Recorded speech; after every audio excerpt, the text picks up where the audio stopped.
Assalamualaikum warahmatullahi wabarakatuh. Hello everyone, I am Asinta Tiara from English Education Class 6A, and here I would like to interpret two videos.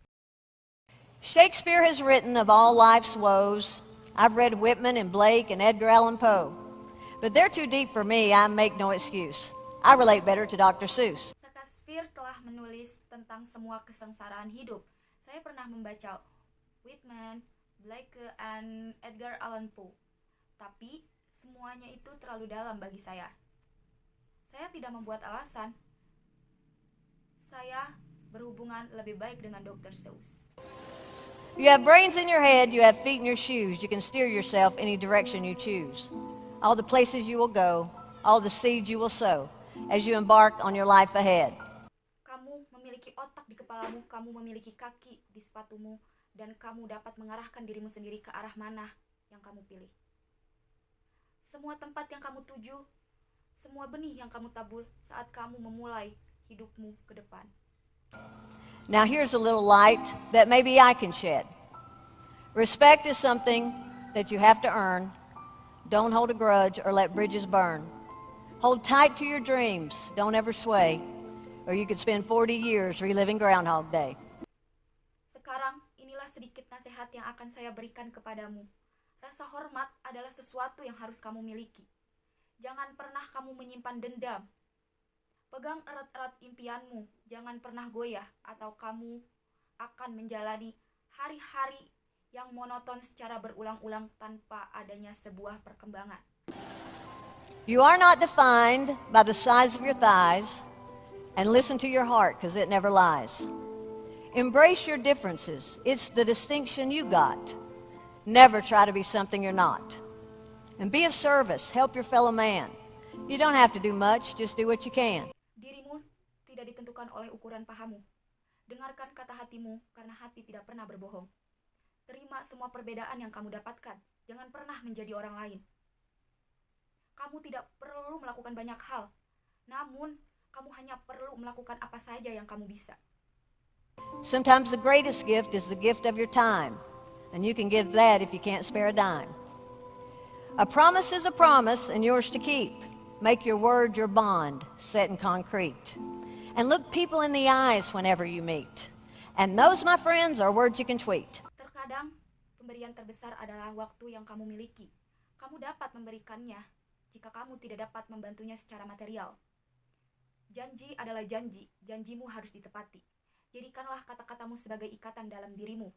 Dan tataplah mata orang setiap kali kamu bertemu. Teman-teman, semua itu adalah kata-kata yang bisa kalian kutip. Be grateful, say thank you, and always be kind. Extend a hand when someone falls behind. And don't judge others who are not like you. You don't know anyone till you walk in his shoes. And when all seems lost, have a little faith. Miracles happen every day. And when life's unfair, just turn the page. Bersyukurlah, berbanyak ucapkan terima kasih, dan selalu berbaik sangka. Bantulah orang-orang sekitarmu, dan jangan pernah menilai orang lain sama seperti dengan dirimu, karena kamu tidak mengetahui siapapun, dan kamu tidak mengetahui apa yang pernah mereka lewati dalam hidupnya. Dan ketika semuanya tanpa hilang, milikilah sedikit keyakinan. Keajaiban terjadi setiap harinya. Jika kamu merasa hidup tidak adil, ingatlah bahwa kamu memiliki banyak keberuntungan. Things I wish I'd known when I was your age. Life's not about all the stuff you can acquire. Only love can lift you higher. And money, it means nothing without your health. That's the advice I give my younger self. So as you leave today with your future so bright, get out there and shine your light. But remember to never take more than you give. And at the end of your life, you'll know that you lived. Hal-hal yang saya harap saya ketahui ketika saya seusia kalian. Hidup bukanlah tentang semua hal yang kamu bisa peroleh. Dengan cinta, kita dapat melengkapi hidup. Uang tidak ada artinya tanpa kesehatan diri kita. Itulah saran yang saya berikan kepada diri saya yang lebih muda. Jadi, ketika kamu pergi dengan masa depan kamu yang begitu cerah, kejarlah impianmu. Tapi, ingat, Jangan pernah menjadi serakah, karena sebenarnya kamu hanya menjalani hidup. 4 tahap cara Rasulullah Shallallahu Alaihi Wasallam mendidik anak.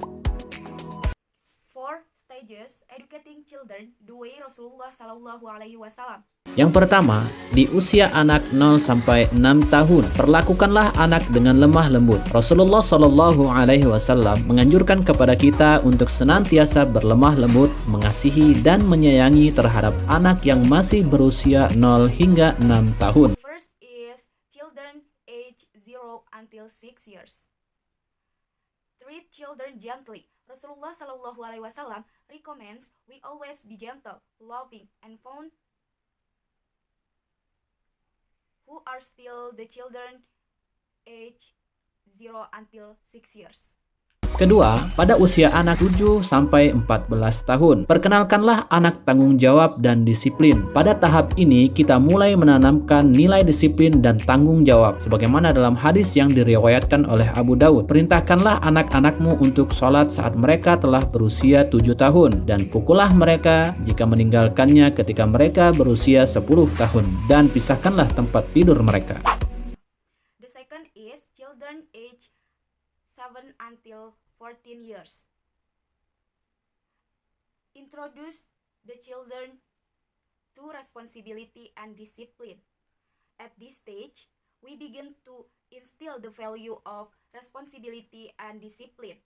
As hadith narrated by Abu Dawud, command your children to pray when they are 7 years old, and beat them if they leave them when they are 10 years old, and separate them their bed. 3. Usia anak 15 sampai 21 tahun. Perlakukanlah mereka seperti sahabat. Hindari menghardik atau memarahi terutama di hadapan saudaranya. Lakukan pendekatan secara diplomasi dan bersahabat sehingga ketika mereka ada masalah, mereka tidak mencari solusinya dari luar. Jadilah pendengar untuk masalah yang mereka hadapi. And third is children age 15 until 21 years. Treat them like friends. Avoid scolding, especially in front of their siblings. Approach them in a diplomatic and friendly manner, so that when they have problems, that don't look for solution from outside.